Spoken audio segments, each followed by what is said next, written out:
Welcome back, friends. Today I have the story, Alexander and the Terrible, Horrible, No Good, Very Bad Day by Judith First. Does he look like he's having a good day? No. I went to sleep with gum in my mouth, and now there's gum in my hair. And when I got out of bed this morning, I tripped over a skateboard, and by mistake, I dropped my sweater in the sink while the water was running, and I could tell it was going to be a terrible, horrible, no good, very bad day. At breakfast, Anthony found a Corvette Stingray car kit in his breakfast cereal box, and Nick found a junior undercover agent code ring in his breakfast cereal box. But in my breakfast cereal box, all I found was breakfast cereal. I think I'll move to Australia. In the carpool, Mrs. Gibson let Becky have a seat by the window. Audrey and Elliot got seats by the window too. I said I was being scrunched. I said I was being smushed. I said if I don't get a seat by the window, I'm going to be car sick. No one even answered. I could tell it was going to be a terrible, horrible, no good, very bad day. At school, Mrs. Dickens liked Paul's picture of the sailboat better than my picture of the invisible castle. At singing time, I sang too loud. At counting time, I said that I left out 16. Who needs 16? I could tell it was going to be a terrible, horrible, no good, very bad day. I could tell because Paul said I wasn't his best friend anymore. He said that Philip Parker was his best friend, and that Albert Moyo was his best friend, and that I was his third best friend. I hope you sit on a tack, I said to Paul. I hope next time you get double-decker strawberry ice cream cone, the ice cream falls out of the cone part and lands in Australia. There were 2 cupcakes in Philip Parker's lunch bag, and Albert got a Hershey bar with almonds, and Paul's mother gave him a piece of jelly roll that had a little coconut sprinkles on top. Guess whose mother forgot to put in dessert? It was terrible, horrible, no good, very bad day. That's what it was, because after school, my mom took us to the dentist, and Mr. Fields found a cavity just in me. Come back next week and I'll fix it, said Dr. Fields. Next week, I said, I'm going to Australia.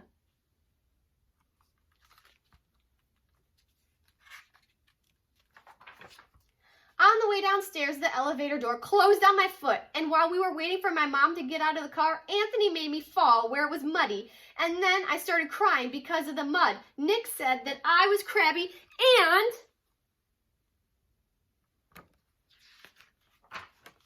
while I was punching Nick for saying crabby, my mom came back to the car and scolded me for being muddy and fighting. I'm having a terrible, horrible, no good, very bad day. I told everybody. No one even answered.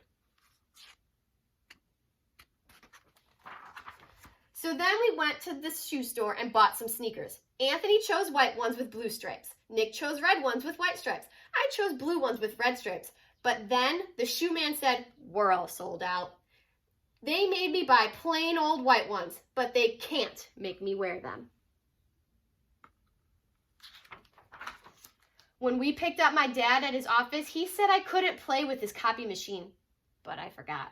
He also said to watch out for the books on his desk, and I was careful as could be, except for my elbow. He said, don't fool around with this phone, but I think I called Australia. My dad said, please don't pick up anymore. It was a terrible, horrible, no good, very bad day.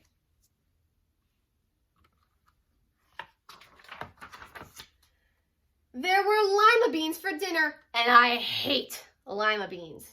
They were kissing on TV, and I hate kissing.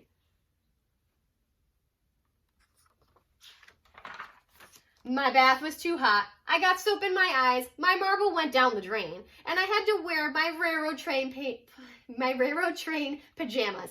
I hate my railroad train pajamas.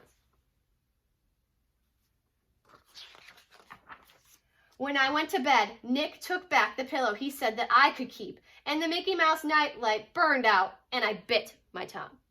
The cat wants to sleep with Anthony, not me.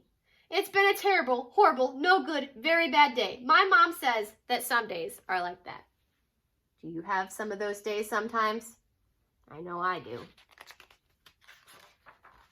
Even in Australia.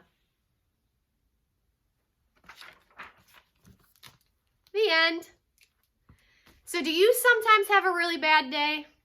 Yeah, but you have to try to look for the good things that happen in the day. I bet if you think really hard, there's probably at least one good thing that happens every day. So I want you to think today, at the end of the day, before you go to sleep, what's one really good thing that happened to you today? And then make sure you share with your brother, your sister, your mommy, or daddy, or grandpa, or your grandma. And let them know what that really good thing was today. I will see you guys tomorrow for another Read Loud. Bye!